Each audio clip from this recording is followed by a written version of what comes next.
ओम नमो भगवते वासुदेवाय। भगवान श्री कृष्ण की जय हो। श्राद्ध पक्ष चल रहा है। इस श्राद्ध पक्ष में जो कोई भी श्रीमद् भागवत गीता का के 7वें अध्याय का श्रीमद् भागवत गीता का 12वां अध्याय अथ पितृ स्तोत्र अध्याय का पठन पाठन या श्रवण करता है, कहते हैं कि उसके पितर उस पर प्रसन्न होते हैं और पितरों को मोक्ष मिलता है। जो व्यक्ति जीव होते हैं, पितर जो होते हैं, उनको मोक्ष मिलता है, उनको मुक्ति मिलती है और वह अपने पुत्र पौत्र उन सबको आशीर्वाद देते हैं कि आप सभी लोग सुखी रहिए। पितरों के आशीर्वाद से व्यक्ति जीवन में बहुत तरक्की करता है, क्योंकि पितरों को देवता माना गया है। भागवत गीता में और उपनिषद में भगवान श्री कृष्ण स्वयं कहते हैं कि मैं उन भगवान को जानता हूँ जो अंधकार की समस्त भौतिक अनुभूति से परे हैं। उनको जानने वाला ही जन्म तथा मृत्यु के बंधन का उल्लंघन कर सकता है। उस परम पुरुष के इस ज्ञान के अतिरिक्त मोक्ष का कोई अन्य साधन नहीं है। भगवान श्री कृष्ण ने भीष्म पितामह को भी मोक्ष दिया था। जब भीष्म पितामह हाथ जोड़ करके सैया पर लेटे होते हैं और हाथ जोड़ करके भगवान श्री कृष्ण से कहते हैं, हे प्रभु, हे योगी, क्या आप मेरे दुख को, मेरे कष्ट को नहीं समझ पा रहे हैं? तब भगवान श्री कृष्ण ने कहा, यदि मैंने आपके कष्ट को मैंने समझ लिया तो समझिए मैंने आपके समस्त दुखों को पी लिया हूँ, साथ में आपका मोक्ष निश्चित है। भीष्म पितामह से कहते हैं, क्या आपको इसी समय मोक्ष चाहिए? भीष्म पितामह कहते हैं, नहीं, जब सूर्य भगवान उत्तरायण होंगे तब मैं मोक्ष को लूंगा। इस तरह से वह भगवान श्री कृष्ण, जिनके नाम से, दर्शन से भीष्म पितामह को मोक्ष की प्राप्ति होती है, उनके मुख से ही कहे गए यह भगवत गीता है। और भगवत गीता के जो 7वां अध्याय है, भगवान श्री कृष्ण कहते हैं, जो कोई भी 7वें अध्याय का पाठ करेगा या सुनेगा या सुनाएगा, वह तीनों ही लोगों का कल्याण करेगा, स्वयं का भी, सुनने वाले का भी और उनके पितरों का भी कल्याण होगा। इसलिए इस 7वें अध्याय का नित्य पाठ सुनना चाहिए। श्री भगवान ने कहा, हे प्रथापुत्र, अब सुनो कि तुम किस तरह मेरी भावना से पूर्ण होकर और मन को मुझ में आसक्त करके योग अभ्यास करते हुए मुझे पूर्णतया संशय रहित जान सकते हो। अध्याय 7 में 30 श्लोक हैं, भक्ति भावपूर्वक सुने। श्री कृष्ण भगवान कहते हैं कि कृष्ण भावना भावित भक्तों के मुखों से सुनकर ही कृष्ण तत्व को जाना जा सकता है। अब मैं तुमसे पूर्ण रूप से व्यवहारिक तथा दिव्य ज्ञान कहूंगा। इसे जान लेने पर तुम्हारे जानने के लिए कुछ भी शेष नहीं रहेगा। भगवान श्री कृष्ण अर्जुन से कहते हैं कि कई हजार मनुष्यों में से कोई एक सिद्धि के लिए प्रयत्नशील होता है और इस तरह सिद्धि प्राप्त करने वालों में से विरला ही कोई मुझे वास्तव में जान पाता है। पृथ्वी, जल, अग्नि, वायु, आकाश, मन, बुद्धि तथा अहंकार, ये 8 प्रकार से विभक्त मेरी भिन्न अपरा प्रकृतियां हैं। हे महाभाव अर्जुन, इनके अतिरिक्त मेरी एक अन्य पराशक्ति है जो उन जीवों से युक्त हैं जो इस भौतिक अपरा प्रकृति के साधनों का विदोहन कर रहे हैं। हे अर्जुन, सारे प्राणियों का उद्गम इन दोनों शक्तियों में है। इस जगत में जो कुछ भी भौतिक तथा आध्यात्मिक है, उसकी उत्पत्ति तथा प्रलय मुझसे ही जानो। हे धनंजय, मुझसे श्रेष्ठ कोई सत्य नहीं है। जिस प्रकार मोती धागे में गुथी रहती है, उसी प्रकार सब कुछ मुझ पर ही आश्रित है। हे कुंती पुत्र, मैं जल का स्वाद हूँ, सूर्य तथा चंद्रमा का प्रकाश हूँ, वैदिक मंत्रों में ओंकार हूँ, आकाश में ध्वनि हूँ तथा मनुष्य में सामर्थ्य हूँ। इस पृथ्वी की आद्य सुगंध हूँ और अग्नि की उष्मा हूँ। मैं समस्त जीवों का जीवन तथा तपस्वियों का तप हूँ। हे प्रथापुत्र, यह जान लो कि मैं समस्त जीवों का आदि बीज हूँ, बुद्धिमानों की बुद्धि तथा समस्त तेजस्वी पुरुषों का तेज हूँ। मैं बलवानों का कामनाओं तथा इच्छाओं से रहित बल हूँ। हे भरत श्रेष्ठ, मैं यह काम हूँ जो धर्म के विरुद्ध नहीं है। तुम जान लो कि मेरी शक्ति द्वारा सारे गुण प्रकट होते हैं, चाहे वो सतोगुण हो, रजोगुण हो या तमोगुण हो। एक प्रकार से मैं सब कुछ हूँ, किंतु स्वतंत्र हूँ।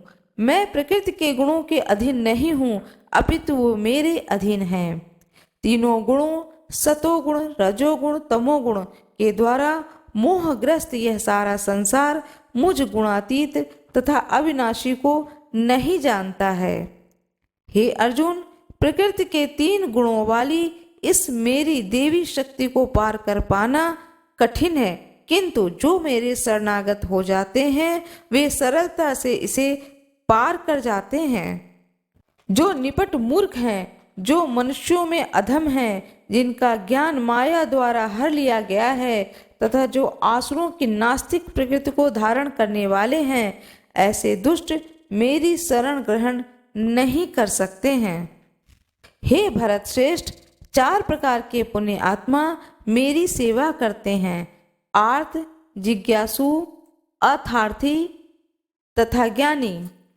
हे भरत श्रेष्ठ, इनमें से जो परम ज्ञानी है और जो शुद्ध भक्ति में लगा रहता है वह सर्वश्रेष्ठ है, क्योंकि मैं उसे अत्यंत प्रिय हूँ और वह मुझे प्रिय है। निसंदेह यह सब उदार चेता व्यक्ति हैं, किंतु जो मेरे ज्ञान को प्राप्त करता है उसे मैं अपने ही समान मानता हूँ। वह मेरी दिव्य सेवा में तत्पर रहकर मुझे सर्वोच्च उद्देश्य को निश्चित रूप से प्राप्त करता है। अनेक जन्म जन्मांतर के बाद जिसे सचमुच ज्ञान होता है वह मनुष्यों को समस्त कारणों का कारण जानकर मेरी शरण में आता है। ऐसा महात्मा अत्यंत दुर्लभ होता है। जिनकी बुद्धि भौतिक इच्छाओं द्वारा मारी गई हैं वे देवताओं की शरण में जाते हैं और वे अपने अपने स्वभाव के अनुसार पूजा के विशेष विधि विधानों का पालन करते हैं। जो प्रत्येक जीव के हृदय में परमात्मा स्वरूप स्थित हैं, जैसे ही कोई किसी देवता की पूजा करने की इच्छा करता है मैं उसकी श्रद्धा को स्थिर करता हूँ, जिससे वह उसी विशेष देवता की भक्ति कर सके। मेरी श्रद्धा में समन्वित वह देवता विशेष की पूजा करने का यत्न करता है और अपनी इच्छा की पूर्ति करता है, किंतु वास्तविकता तो यह है कि यह सारे लाभ केवल मेरे द्वारा ही प्रदत्त हैं। अल्प बुद्धि वाले व्यक्ति देवताओं की पूजा करते हैं, उन्हें प्राप्त करने वाले फल सीमित तथा क्षणिक होते हैं। देवताओं की पूजन करने वाले देवलोक को जाते हैं, किंतु मेरे भक्त अनंतः मेरे परम धाम को प्राप्त होते हैं। बुद्धिहीन मनुष्य मुझको ठीक से न जानने के कारण सोचते हैं कि मैं भगवान कृष्ण पहले निराकार थे, अब मैं उन्हें इस स्वरूप को धारण किया है। वे अपने अल्प ज्ञान के कारण मेरे अविनाशी तथा सर्वोच्च प्रकृति को नहीं जान सकते हैं। मैं मूर्खों तथा अल्पज्ञों के लिए कभी भी प्रकट नहीं हूँ, उनके लिए तो मैं अपनी अंतरंग शक्ति द्वारा आच्छादित रहता हूँ, अतः वे यह भी नहीं जान पाते कि मैं अजन्मा तथा अविनाशी हूँ। हे अर्जुन, श्री भगवान होने के नाते मैं सब कुछ भूतकाल में घटित हो चुका हूँ। जो वर्तमान में घटित हो रहा है और जो आगे होने वाला है वह सब कुछ जानता हूँ। हे भरतवंशी, हे शत्रु विजेता, समस्त जीव जन्म लेकर इच्छा तथा घृणा से उत्पन्न इंद्रों से मोहग्रस्त होकर मोह को प्राप्त करते हैं। जिन मनुष्यों ने पूर्व जन्म में तथा इस जन्म में पुण्य काल किए हैं, जिनके पाप कर्मों का पूर्णतः उच्छेदन हो चुका है, वे मोह के द्वंद्वों से मुक्त हो जाते हैं और संकल्प पूर्वक मेरी सेवा में तत्पर होते हैं, जो जरा तथा मृत्यु से मुक्ति पाने के लिए यत्नशील रहते हैं, वे बुद्धिमान व्यक्ति मेरी भक्ति की शरण ग्रहण करते हैं। वे वास्तव में ब्रह्म हैं, क्योंकि वे दिव्य कर्मों के विषय में पूरी तरह से जानते हैं। जो मुझ पर परमेश्वर को मेरी पूर्ण चेतना में रहकर मुझे जगत का, देवताओं का तथा समस्त यज्ञ विधियों का नियामक जानते हैं, वे अपनी मृत्यु के समय भी मुझ भगवान को जान और समझ सकते हैं। इस अध्याय में जिन अनेक विषयों की विवेचना की गई है, वे हैं दुख से पड़ा हुआ मनुष्य, जिज्ञासी मानव, अभावग्रस्त मानव, ब्रह्म ज्ञान, परमात्मा ज्ञान, जन्म मृत्यु तथा रोग से मुक्ति एवं परमेश्वर की पूजा।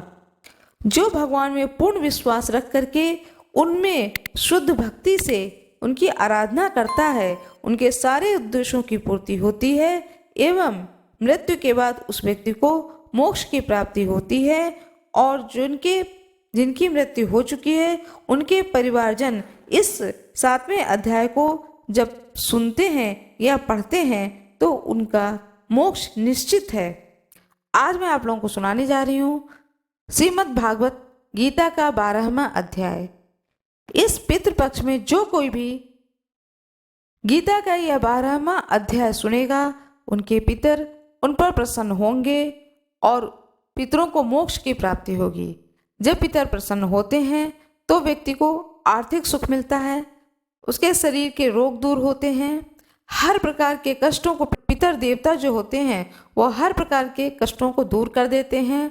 अपने पुत्र पौत्र को आशीर्वाद दे करके इस लोक से उस लोक को जाते हैं। नित्य प्रति इस 12वें अध्याय को सुनने से जो पितर होते हैं वो प्रसन्न होते हैं और उन्हें मोक्ष की प्राप्ति होती है।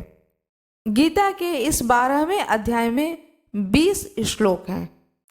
अर्जुन ने पूछा, जो आपकी सेवा में सदैव तत्पर रहते हैं या जो अव्यक्त निर्विशेष ब्रह्म की पूजा करते हैं, इन दोनों में से किसे अधिक पूर्ण सिद्ध माना जाए। भगवान श्री कृष्ण कहते हैं कि जो लोग अपने मन को मेरे साकार रूप में एकाग्र करते हैं और अत्यंत श्रद्धा पूर्वक मेरी पूजा करने में सदैव लगे रहते हैं, वे मेरे द्वारा परम सिद्ध माने जाते हैं। लेकिन जो लोग अपने इंद्रियों को वश में करके तथा सबों के प्रति समभाव रखकर परम सत्य की निराकार कल्पना के अंतर्गत उस अव्यक्त की पूरी तरह से पूजा करते हैं, जो इंद्रियों की अनुभूति के परे हैं, सर्वव्यापी हैं, अकल्पनीय हैं, अपरिवर्तनीय हैं, अचल तथा ध्रुव हैं, वे समस्त लोगों के कल्याण में संलग्न रहकर अंततः मुझे प्राप्त करते हैं।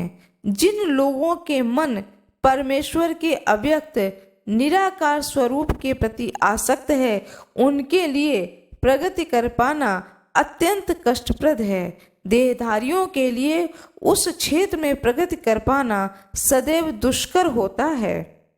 जो अपने सारे कार्यों को मुझ में अर्पित करके तथा अविचलित भाव से मेरी भक्ति करते हुए मेरी पूजा करते हैं और अपने चित्त को मुझ पर स्थिर करके निरंतर मेरा ध्यान करते हैं, उनके लिए हे पार्थ, मैं जन्म मृत्यु के सागर से शीघ्र उद्धार करने वाला हूँ। मुझ भगवान में अपने चित्त को स्थिर करो और अपनी सारी बुद्धि मुझ में लगाओ। इस प्रकार तुम निसंदेह मुझ में सदैव वास करोगे। हे अर्जुन, हे धनंजय, यदि तुम अपने चित्त को अविचल भाव से मुझ पर स्थिर नहीं कर सकते तो तुम भक्ति योग के विधि विधानों का पालन करो। इस प्रकार तुम मुझे प्राप्त करने की चाह उत्पन्न करो। यदि तुम भक्ति योग के विधि विधानों का भी अभ्यास नहीं कर सकते तो मेरे लिए कर्म करने का प्रयत्न करो, क्योंकि मेरे लिए कर्म करने से तुम पूर्ण अवस्था को प्राप्त होगे। किंतु यदि तुम मेरे इस भावना अमृत में कर्म करने में असमर्थ हो तो तुम अपने कर्म के समस्त फलों को त्याग कर कर्म करने का तथा आत्म स्थित होने का प्रयत्न करो। यदि तुम यह अभ्यास नहीं कर सकते तो ज्ञान के अनुशीलन में लग जाओ, लेकिन ज्ञान से श्रेष्ठ ध्यान है और ध्यान से भी श्रेष्ठ है कर्म, फलों का परित्याग, क्योंकि ऐसे त्याग से मनुष्य को मनः शांति प्राप्त होती है। जो किसी से द्वेष नहीं करता लेकिन सभी जीवों का दयालु मित्र है, जो अपने को स्वामी नहीं मानता, मिथ्या अहंकार से मुक्त है, जो सुख दुख में समभाव रहता है, सहिष्णु है, सदैव आत्मसंतुष्ट रहता है, आत्म संयमी है तथा जो निश्चय के साथ मुझ में मन तथा बुद्धि को स्थिर करके भक्ति में लगा रहता है, ऐसा भक्त मुझे अत्यंत प्रिय है। हे अर्जुन, जिससे किसी को कष्ट नहीं पहुंचाता तथा जो किसी अन्य के द्वारा विचलित नहीं किया जाता, जो सुख और दुख में, भय तथा चिंता में समभाव में रहता है, वह मुझे अत्यंत प्रिय है। हे अर्जुन, मेरा ऐसा भक्त जो सामान्य कार्यकलापों पर आश्रित नहीं है, जो शुद्ध है, दक्ष है, चिंता रहित है, समस्त कष्टों से रहित है, किसी फल के लिए प्रयत्नशील नहीं रहता है, वह मुझे अत्यंत प्रिय है। जो न कभी हर्षित होता है, न शोक करता है, न पछताता है और न ही इच्छा करता है, तथा जो शुभ तथा अशुभ दोनों प्रकार की वस्तुओं का परित्याग कर देता है, ऐसा भक्त मुझे अत्यंत प्रिय है। जो मित्र तथा शत्रुओं के लिए समान है, जो मान तथा अपमान, शीत तथा गर्मी, सुख तथा दुख, यश तथा अपयश में समभाव रखता है, जो दूषित संगति से सदैव मुक्त रहता है, जो सदैव मौन और किसी भी वस्तु से संतुष्ट रहता है, जो किसी प्रकार के घर बार की परवाह नहीं करता है, जो ज्ञान में दृढ़ और जो भक्ति में संलग्न है, ऐसा पुरुष मुझे अत्यंत प्रिय है। जो इस भक्ति के अमर पथ का अनुसरण करते हैं और जो मुझे ही अपना चरम लक्ष्य बनाकर श्रद्धा सहित पूर्ण रूपेण संलग्न रहते हैं, वो मुझे अत्यधिक प्रिय हैं। भगवान श्री कृष्ण की जय हो, भगवान विष्णु की जय हो, अर्जुन की जय हो।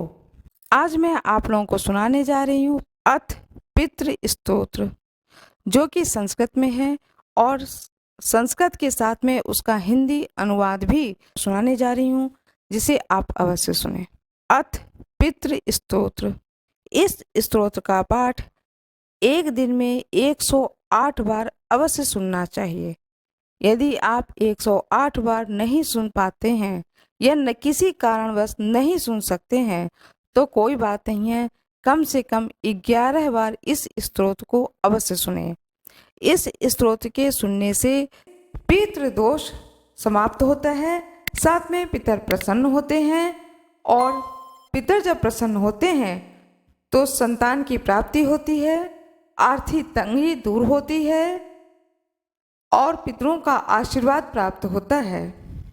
आपके सारे कार्य जो कि अटके पड़े हैं वह सफल होने लगते हैं, जीवन में सफलता प्राप्त होने लगती है, क्योंकि कहा जाता है कि पितर भी देवता होते हैं और उनका आशीर्वाद मिलना बहुत लाभकारी होता है। मेरा यह वीडियो आपको पसंद आए तो कृपया लाइक जरूर कर दीजिएगा। अब मैं सुनाने जा रही हूँ अथ पितृ स्तोत्र। भगवान गणेश की जय हो। श्री गणेशाय नमः। अथ पितृ स्तोत्रम। अर्चितानाम अमूर्तनानाम पितॄणां दीप्यतेजसां नमस्यामि सदा तेषां ध्यानीनां देव्या चक्षुषाणां। जो सबके द्वारा पूजा किए जाने वाले योग्य, अमूर्त, अत्यंत तेजस्वी, ध्यानी तथा दिव्य दृष्टि से पूर्ण रूप से संपन्न हैं, उन पितरों को मैं सदा प्रणाम करता हूँ। इंद्रादीनां च नेतारो दक्ष मारीच यो स्तथा सप्त ऋषीणां तथा अनेशां तान नमस्यामि कामदान।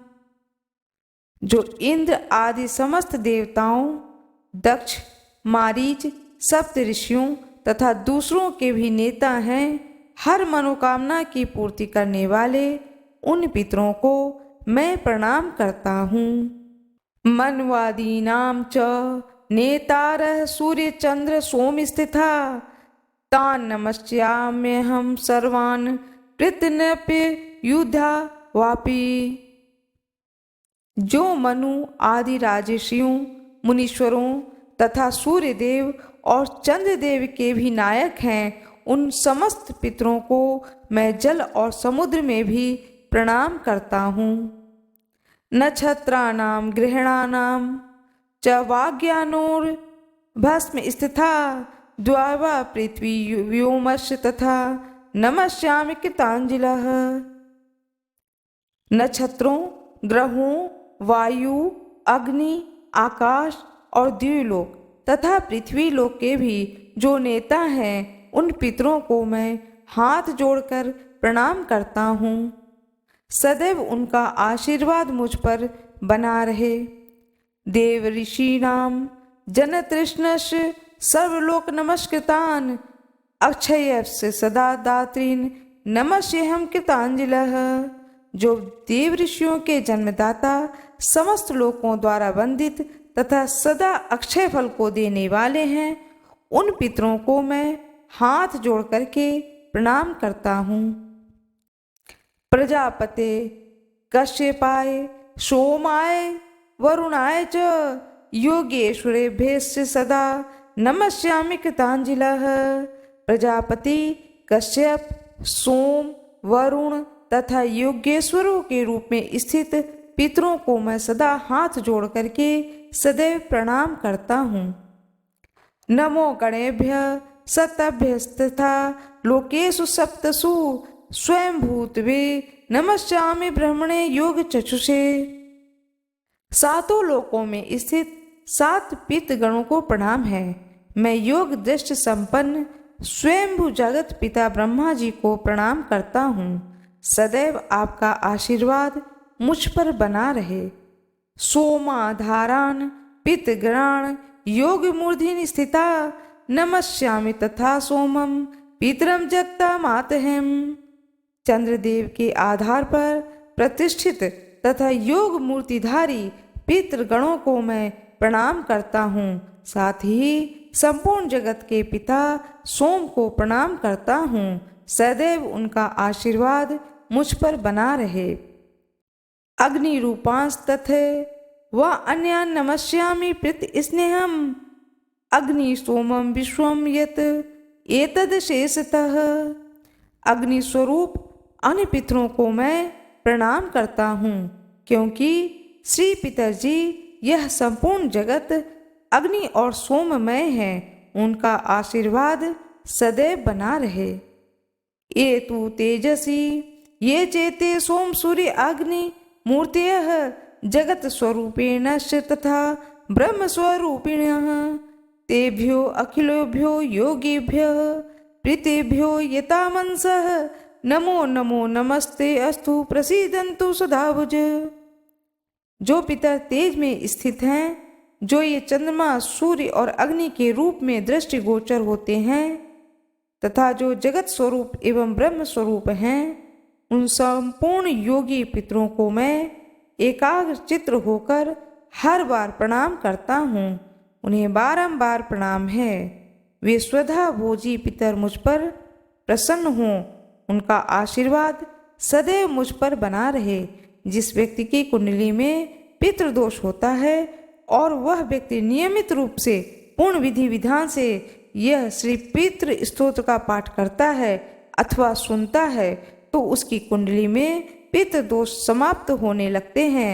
उसके बुरे परिणाम मिलना बंद हो जाते हैं। पितृ देवता की जय हो। भगवान श्री कृष्ण की जय हो। इस पितृ पक्ष में जो कोई भी श्रीमद् भागवत गीता सुनेगा, उनके पितर उन पर प्रसन्न होंगे और पितरों को मोक्ष की प्राप्ति होगी।